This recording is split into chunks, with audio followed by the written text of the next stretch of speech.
양과 염소의 비유가 우리에게 주는 교훈.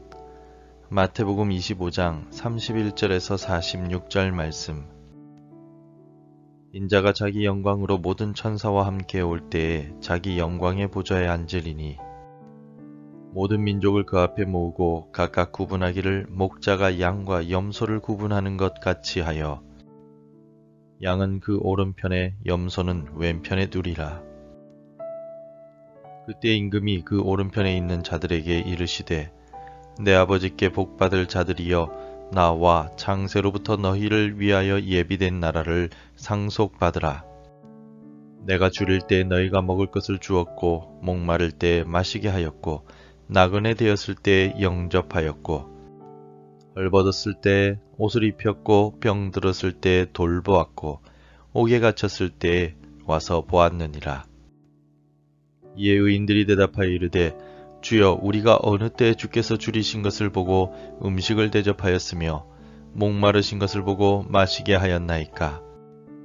어느 때 나그네 되신 것을 보고 영접하였으며 헐벗으신 것을 보고 옷 입혔나이까. 어느 때 병드신 것이나 옥에 갇히신 것을 보고 가서 배었나이까 하리니 임금이 대답하여 이르시되 내가 진실로 너희에게 이르노니 너희가 여기 내 형제 중에 지극히 작은 자 하나에게 한 것이 곧 내게 한 것이니라 하시고 또 왼편에 있는 자들에게 이르시되 저주를 받은 자들아 나를 떠난 마귀와 그 사자들을 위하여 예비된 영원한 불에 들어가라. 내가 줄일 때 너희가 먹을 것을 주지 아니하였고 목마를 때 마시게 하지 아니하였고 나그네 되었을 때 영접하지 아니하였고 헐벗었을 때 옷 입히지 아니하였고 병들었을 때와 옥에 갇혔을 때 돌보지 아니하였느니라 하시니 그들도 대답하여 이르되 주여 우리가 어느 때 주께서 줄이신 것이나 목마르신 것이나 나그네 되신 것이나 헐벗으신 것이나 병드신 것이나 옥에 갇히신 것을 보고 공양하지 아니하더이까. 이에 임금이 대답하여 이르시되 내가 진실로 너희에게 이르노니 이 지극히 작은 자 하나에게 하지 아니한 것이 곧 내게 하지 아니한 것이니라 하시리니 그들은 영벌에 의인들은 영생에 들어가리라 하시니라. 어린아이들이 잘못을 하고서 부모에게 거짓말할 때가 있습니다. 어린아이들이 거짓말할 때는 표시가 나는 경우들이 많이 있습니다. 긴장을 한다든가 말을 더듬는다든가 혹은 말을 떠는 경우도 있습니다. 눈동자를 이리저리 돌리는 경우도 있습니다. 하지만 어떤 아이들은 흔히 하는 말로 눈도 깜짝하지 않고 거짓말을 합니다. 사실 우리는 불완전하기 때문에 다른 사람이 지금 나에게 거짓말을 하는지 진실을 말하는지 정확하게 구별하지 못합니다.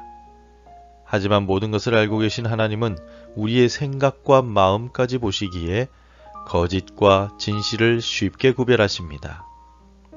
오늘 본문에도 예수님은 분명한 근거를 가지고 구별하시고 계십니다. 예수님은 주의 재림과 관련해서 이미 두 가지 비유의 말씀을 주셨습니다. 열처녀의 비유를 통하여 주님께서 오실 때까지 매일의 삶을 성실하게 살아야 한다고 강조하셨습니다. 그리고 달란트 비유를 통하여 하나님께서 내게 주신 모든 것들을 잘 활용해야 한다고 강조하셨습니다. 오늘은 양과 염소의 비유의 말씀을 해주시면서 왜 매일 성실하게 살아가야 하며 내게 주신 것들을 누구를 위해 사용해야 하는가를 말씀해 주셨습니다. 예수님이 영광 가운데 재림하실 때 모든 민족들을 모아서 양과 염소로 구분하실 것입니다. 오른쪽의 선자들은 양과 같은 자들로서 그들은 예수님께 칭찬을 듣고 예비된 하나님의 나라를 상속받으라고 말씀하셨습니다. 34절입니다. 그때 임금이 그 오른편에 있는 자들에게 이르시되 내 아버지께 복받을 자들이여 나와 창세로부터 너희를 위하여 예비된 나라를 상속받으라. 아멘.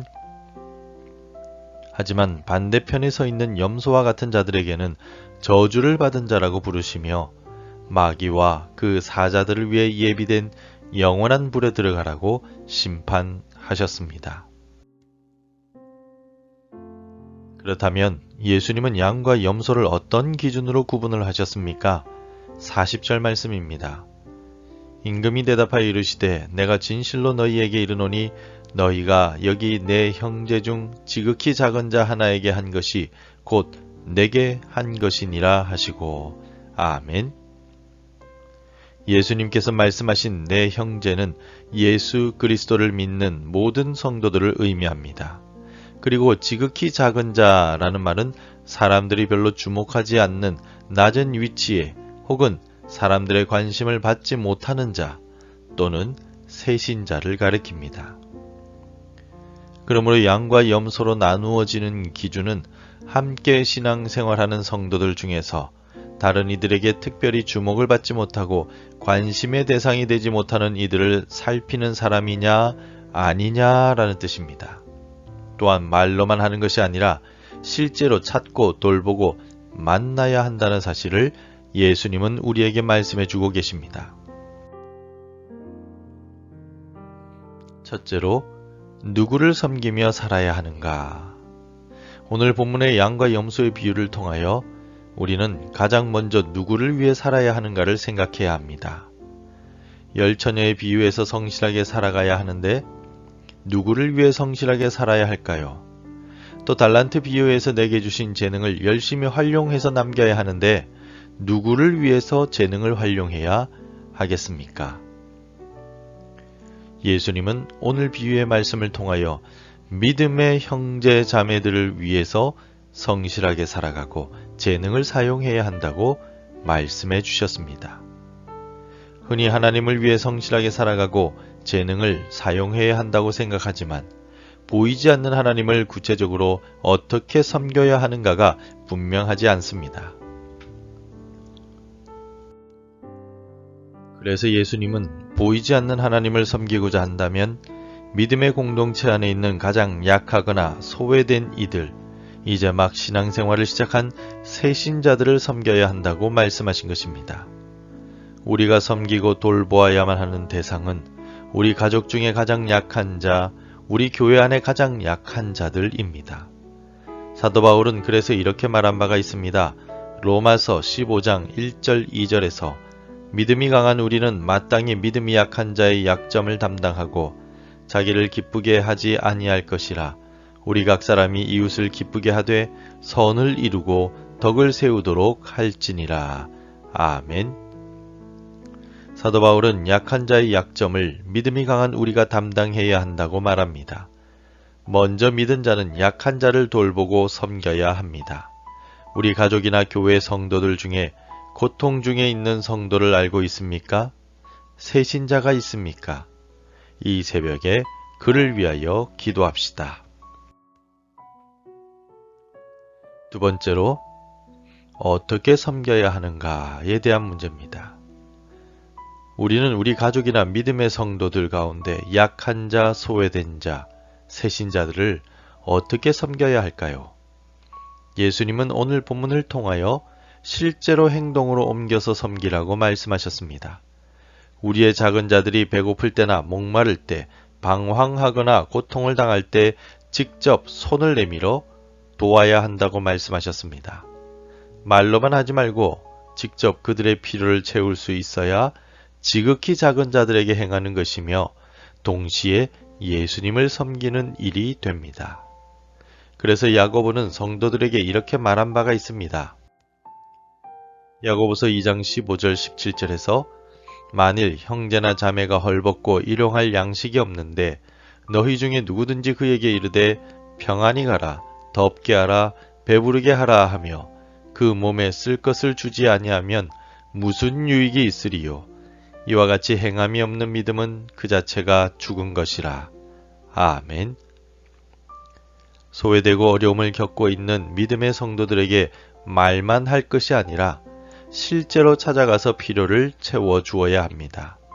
새신자가 교회 생활에 적응하지 못하고 있을 때 함께 앉아서 예배하고 성경을 같이 찾으며 도와주어야 합니다. 오늘 우리 가족들 중에 혹은 믿음의 성도들 중에 혹은 새신자로서 어려움을 겪고 있는 성도가 있습니까? 그를 위해 기도하고 실제로 내가 어떻게 도울 수 있을지 방문하고 위로하는 시간을 가져봅시다. 예수님은 재림하실 때 모든 성도들을 양과 염소처럼 구분하실 것입니다. 그때 교회나 가족 안에 약하고 소외된 성도들을 위해 기도하고 그들의 어려움을 실제로 찾아가 돕고 섬긴 사람은 주께서 칭찬하시며 하나님 나라를 허락하실 것입니다. 하지만 소외되고 약한 성도들을 무시하고 그들을 돌아보지 않는 자는 책망과 함께 영벌을 받게 될 것입니다. 소외되고 약한 성도에게 한 것이 곧 예수님께 한 것이기 때문입니다. 주님께서 다시 오실 때까지 우리 교회 공동체 안에 어려움을 겪는 성도나 소외된 이들을 돌아보고 살피고 섬기며 살아갑시다. 주께서 다시 오실 때 반드시 칭찬하시고 하나님 나라로 인도해 주실 것입니다. 기도하겠습니다. 우리의 주변에 어렵고 힘든 성도들이 있는 것은 우리가 그들을 섬기도록 하기 위함임을 알았습니다. 어려운 가족, 고통 중에 있는 성도들을 위해 기도하고 찾아가서 손과 발로 섬기며 돌볼 수 있는 마음을 우리에게 주옵소서. 작은 자를 예수님처럼 여기고 내게 주신 것들을 사용하여 사랑하게 하옵소서. 우리 주 예수 그리스도의 이름으로 기도드립니다. 아멘. 계속해서 함께 기도해 주시기 바랍니다. 지극히 작은 자를 주님처럼 대하게 하소서. 우리 교회가 섬기고 사랑하며 돌보는 공동체가 되게 하소서. 우리나라와 민족을 살피시고 다툼이 사라지게 하소서. 복음 전해야 할 한 사람이 생각나게 하소서. 오늘도 말씀대로 살아가며 섬김의 열매를 맺는 하루가 되시기를 축복합니다.